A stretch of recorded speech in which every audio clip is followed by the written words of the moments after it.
We're going to make very, very delicious coconut ice cream. I started with this recipe, and it's in the book. And also, after about a year, like I said, the one trouble point is you get tired of doing things. So somebody asked for Mounds Bar ice cream. So I simply swirled in dark chocolate to the coconut, and it was Mounds Bar ice cream. You can make it also Almond Joy ice cream by swirling in almonds and milk chocolate. But let's keep it simple today because the coconut ice cream is, I think it's the best thing I've ever made. So coconut ice cream. And you don't have to write it, it's in the book. We're going to do a half batch, which is what I'm doing in these machines. And we're going to start with 5 quarts of mix. So in we go with 5 quarts of mix. Yeah. Yes. Did you want me to look at you while I do this, or? Go ahead. When are you swirling in the chocolate as it's coming out? Everybody will tell you that you should swirl it in as the ice cream's being extruded. It doesn't work. It just doesn't work. It dissolves too much into the ice cream. The ice cream comes out too fast for you to do that, to make a true variegate. So I came up with a way to do it. We're not going to do it today because I didn't plan any of that, but I did it on one of the other videos. You can watch it. What I do is I extrude the ice cream into a 3-gallon or a 5-gallon, and then on top of it, after it's sitting on the counter, after I've put it into the counter, I pour my concoction. It could be chocolate fudge, it could be jelly, because I make peanut butter and jelly ice cream. It could be anything that you want to add. And you simply pour it on top and then give it a few folds. And then when you take it, you squeeze the container, pour it into your serving containers, and it makes the best damn stripes you ever saw. It's the way to do it. Now, those 2 guys in the back, they went through one of my classes, and they told me today that they make a layered ice cream, which I wrote down because this sounds unbelievable. They take a 16 by 4 by 4 inch loaf pan, line it with saran wrap, and then put one flavor in it and put it in the freezer. Then they make their other flavor, their second flavor, put it on top of that, put it in the freezer. They make their third flavor, put it in. When the 3 flavors are there, they turn it upside down, take the saran wrap, which you'll get it loose, peel off the saran wrap, and they slice it onto waffles the same size. They're probably 4-inch square waffles. Yes? And they slice it onto that. Wow. Wow. I mean, really. Can you imagine 3 beautiful stripes when it's no problem to do it? What a cool thing. So tomorrow I'm going to do that because it sounds excellent. You don't have to put them on waffles. You know, I could take a nice big slab, put it in my waffle bowl that we make, and there it is. It looks great. What a great idea. So anyway, there's ideas for the variegate, which always works, and this, which I'm sure is going to be great. Okay, so we have our 5. Isn't this great? It's like Julia Child here. We have the 5 quarts of mix. Sugar. Sugar. Sugar. Now, by the way, remember we talked before about adapting your recipes? In the book, it lists, I believe, for 5 quarts, 28 ounces of sugar. And if you look at my card, I put next to the 28 ounces an arrow with less with a question mark, which meant that maybe the last time it was a little too sweet. So I'm going to change it. Maybe I changed, maybe the sweetness of the coconut changed, something changed. So you have to be willing to adapt. What Steve says about being exactly the same, I don't buy into that. It's homemade ice cream. And you know, sometimes you'll see, if you make fruit ice cream, sometimes the mangoes are going to be not as sweet as other times. And rather than just dumping in sugar, maybe you add a touch of honey or something, but it's going to have a different flavor. Yes? Doesn't the mix have some sugar in it? Very little. Very little? Yeah, the mix is mainly heavy cream, skim milk, milk solids, and milk fat. There is some sugar. There's also some stabilizers in there, but it's insignificant, in my opinion. What do I know? So we're going to add the sugar. Now, sugar in the machines it is something you have to pay attention to because sugar is like grit, it's sandpaper. So what I do is I start the machine and very slowly pour the sugar in so that it's not grinding the metal or whatever. I don't think it would hurt it, but I don't take any chances. This is the lifeblood of your world, the batch freezer. So they are bulletproof. I haven't had a lick of problem with mine, but you want to just, treat it with the respect it deserves. Spoken like an idiot. Okay, super premium ice cream, start. And this goes at 170, which is super premium ice cream. And we'll put the sugar in slowly and carefully so that it has time to mix.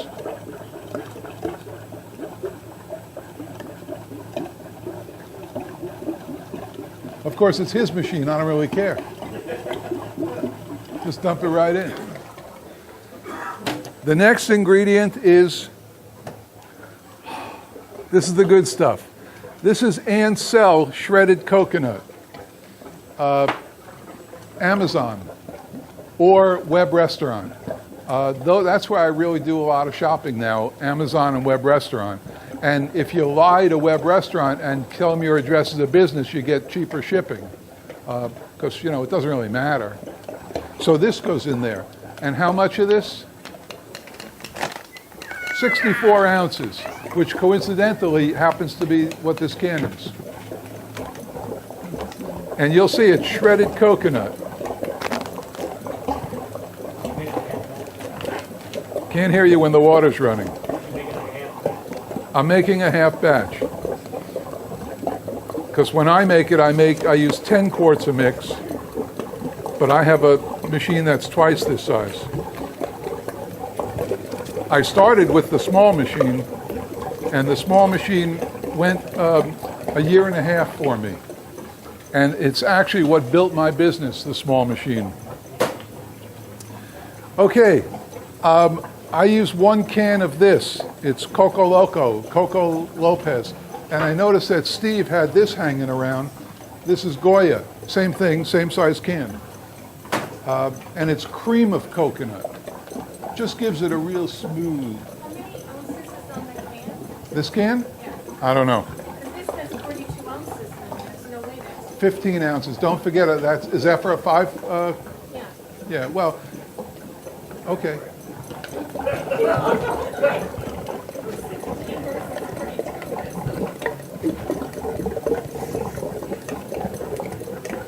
Oh, this is good stuff here.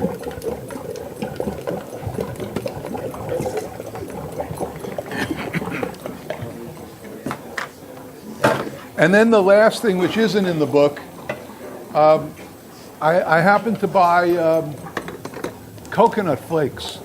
And I bought a lot because I didn't give it much thought. I bought like a 50-pound bag of this stuff. So, I mean, it's huge. It takes up a lot of... So any chance I get to use it, I use it. These are coconut flakes. So why not? It's coconut ice cream.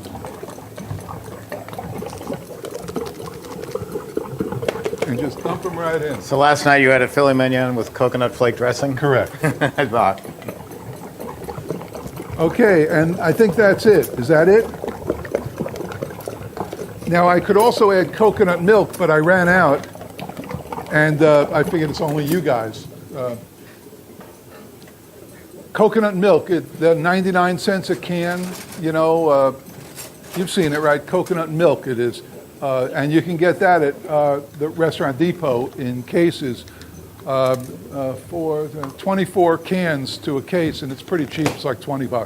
The little cans, not the coconut milk beverage that they sell in the dairy aisle, Correct. correct? They call it coconut milk. It's very Latin, and it's coconut milk. It's in like a soda can, about that size, and you have to shake it. And it's really a pain to open all those cans, but you do it. But I normally add like 3-4 cans to this, but I ran out, and I didn't want to buy it just for his class. Taste this ice cream. Whoa. Yes. Well, I discovered that if I throw a can of cream of coconut in it, it's pretty good too. And that's why it's really important for you to keep, not to keep changing, but to keep making this your own. Let's turn on the... Now, speaking of timers, I have a different timer. My timer counts elapsed time. His goes down, like 12 minutes, 11 minutes, 10 minutes. Mine goes up. And the reason I have a timer, it's just a cheap little timer. The reason I have one is so that whenever I'm working, I can always glance over and make sure I turned the refrigeration on. Because I can't tell you that I used to work for 15 minutes and worry about the ice cream and never turn the refrigeration on. It won't hurt anything, but it just takes longer. So the reason, I'm glad I brought this, it says less. Now today I added less. Instead of 28 ounces, I added 20 ounces. Or I'm sorry, 18 ounces. Just because the last time I had it, maybe it was a little too sweet. Maybe a customer said something to me, you know, it's awfully sweet. I like sweet ice cream. I like sweet ice cream and very flavorful ice cream. But maybe I, will adapt this a little bit. Same thing with coffee. You can fall so in love with coffee ice cream that you keep adding more coffee to it. And before you know it, it tastes like her first pot this morning. It's vile. It was a little strong. So just gotta, it's homemade ice cream. And this is the most important thing. Your store is going to reflect what you think great ice cream is. It's not what I think. You may taste this today and say, oh, God, that's awful, which is what I said when I sat here like you guys the first time. I said, boy, that guy's ice cream sucks. That stinks. It's no good. And that's what caused me to make it mine. And when you come to my store, you'll taste what I think is the best ice cream in the world. It won't be what you think, what you make, because what you make has to be what you think is the best ice cream. Of course, you always have to consider the customer. If you think the best ice cream in the world has no sugar and no sweetness to it, you may stand by that, but your customers won't like it. So there has to be a happy medium, but just be true to yourself. Make it what you think is the best ice cream for you. Those guys have a good deal because there's two of them. I did it alone. So they can say, this is good. The other one say it's too this, or it's not enough this. And they'll come to an agreement, which is good. I wish I had that, but I don't. I did it myself. So it's what I think it should be is what it is. Make sense? Well, I had that too, and I ran through that. When I got my countertop, I had it installed in my kitchen at home. I put a tarp on the floor, I taped it all around, and for 2 months I made ice cream in the kitchen and gave it to the neighbors. And their feedback was very important. If they said they didn't like it, nobody's going to like it. Now, the first thing I made, we were invited to it's all right, it's my time. Go right ahead. Okay. I'm just watching the machine. The first thing I made, we were invited to a New Year's Eve party at a fairly high-end, snooty house with about 80 people. And I figured, well, let's bring ice cream. It's cheapest, and So I made champagne ice cream. It was New Year's Eve. I made champagne ice cream. And they just went nuts over it. It disappeared in about 15 minutes. And then I knew that I had a business. So that's what started me, champagne ice cream. Of course, a lot of champagne. In my batch of champagne ice cream, I use 6 bottles of champagne. And it only makes me 3 gallons. It's good. It's good stuff. So that's the coconut ice cream. It'll be out and we'll see what it tastes like.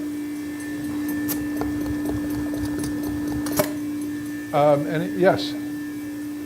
Is there any way of getting around using a dairy mix without using a pasteurizer, using your own ingredients to make the mix? I know, Steve, you want to sell your pasteurizer.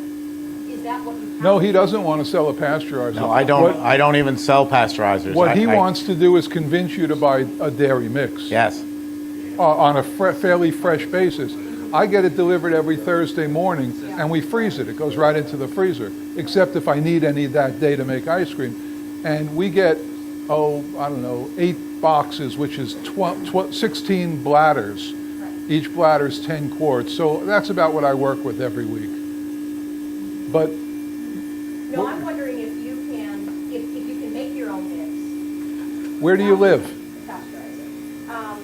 We live in Kansas City right now. We live in Missouri. Well, you can get mix there. Yeah. You The can- answer is you can't make your own mix. You can, but it's you can do anything in America. It's a great country, but that's about as close to impossible as it gets. I recommend a pasteurizer because some people are going to do it no matter what. But the federal law is, even though you can go to the supermarket and buy pasteurized cream and pasteurized milk and pasteurized skim milk, when you blend them back together in a machine, they want it repasteurized. The law makes no sense whatsoever, but it goes all the way back to the Great Depression, And 1929. you know you don't save money making your own. Oh no, it's much more expensive because no one's going to. You need 50 gallons of heavy cream, and the dairies make better money selling it in half-pint containers than selling you 50 gallons. So you can't even find the product. Some of my customers do. A handful of them do, and they get a lot of attention. But that's all they're getting. They're not making big sums of money. I have a rather snarky way of putting it, and that is, can you tell me the difference between a Holstein, a Guernsey, and a Jersey? If you can't, then you can't tell me what the butterfat levels are that they produce. Can you tell me what the butterfat level is between January and July? If you can't, you have no business making ice cream mix because your mix is going to be different every single month. And that's the curse of any business, is inconsistency. If I built great machines in November and lousy machines in February, I wouldn't be here. The federal government has just made it very, very near impossible. If you think you're in bed with your health department, wait till you make your own mix. You have to have recording timers with charts that will show them how long you pasteurized it for, that you aged it properly, that you did all these different things. You are literally becoming a dairy. And you're not a dairy. You're in the ice cream business. You're not in a dairy. If you sell cars, you're in the car business. You don't make your own gasoline. You leave that to someone else that runs in your car. Again, there will be people who do it. I've got a couple in California, one in Colorado, 2 in New York City, and they get a lot of attention. Are they making any money? I don't think so, because their cost has got to be double. And again, I don't take on projects when I can hire someone to do it better than me. I can't possibly know everything, so I have a fabulous staff who does different jobs of what their expertise at. I mean, I'd make a lousy bookkeeper, so I've got a world-class bookkeeper and a world-class accountant. It would be fun to make your own, but it really comes down to then where do you get the recipe? Well, you have to go to Penn State or Clemson or University of Maryland or University of Wisconsin. Those have dairy schools, and you'd have to hire someone to come up with the formulation for you based on where you are in the United States. So the problems, and you're not in that business. You're in the business of making fun ice cream to sell to people. But dairies are available everywhere, and even when it's not within driving distance, there's companies like Cisco and US Foods who deliver. You see their trucks everywhere. They're delivering to restaurants all over the country. And so if it isn't right in your town, it can be brought in from Wisconsin. It can be brought in from Austin. It can be brought in from New York or Florida. So there's plenty of places to look around, but you need to specialize on your specialty, making great ice cream, not making ingredients. Are you off camera? I don't know. I'm hiding, I guess. I didn't think of that. You're like the man behind the curtain. Oh yeah, I didn't even think I was off camera. Yeah, I couldn't turn the camera that far. That's all right. The great wizard. Yes. That's our VOG, the voice of Yes, God. the all-knowing, all-seeing. Okay, that's it? Nothing else you want to know? Done. How long did you have to run the bench screen? You're waiting at 6 quarts of champagne? About probably 18, 20 minutes. The amazing thing is that it can do it. Other machines, you have to add the alcohol as it's coming out of the machine. They don't have enough freezing capacity. We can put in a whole bottle of rum. I had a guy come from Kentucky. He brought whiskey made on a still. That stuff at 30 below zero wouldn't harden. I mean, we turned it into ice cream, but you put it in the flash freezer, and you could still scoop it like it was soft ice cream. It had so much, the alcohol stays in suspension. I had a bunch of happy employees. Boy, they all went, whoo. Okay. Go for it. If you think it's ready. You haven't had too much, have you? Oh, good, we got more coming. Because you don't eat this, I'll be really pissed. No, don't eat it, I get it all. Okay. When do you take it out? That's up to you. How sweet do you want it? That's up to you. Let's see how that comes out nice and fast. That's beautiful.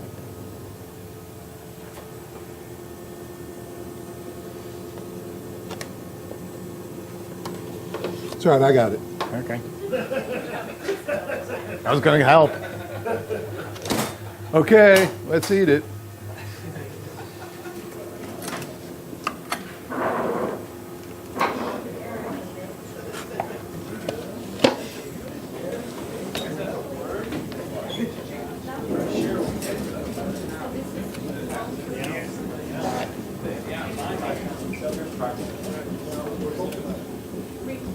Coconut.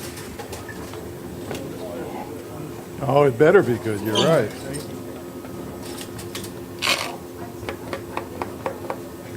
Oh, my pleasure.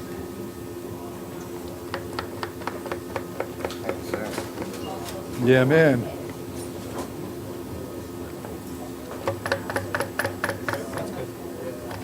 I'll let you know when it's good.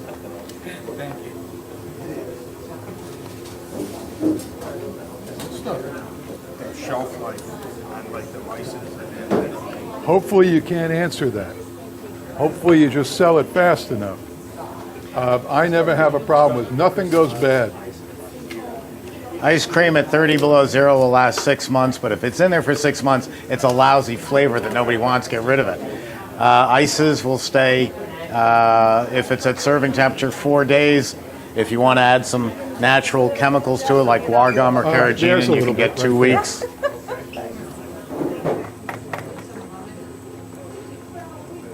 Yeah, the consistency, it's like it has so much air in it, it's like whipped cream. Once it's in, once it freezes, pardon me? Yes. Okay. Oh, yeah. You can't, if you pulled it out at a temperature ready to scoop, it wouldn't come out of the machine. Right. So you can't do it. So it's just Let's really look at fluffy. That's beautiful. Isn't that nice? Look at that. Look at that product. Jeff, I'm not an ice cream eater. I love it. This is great, isn't it? It is really. You want to add one to this, or what do you want?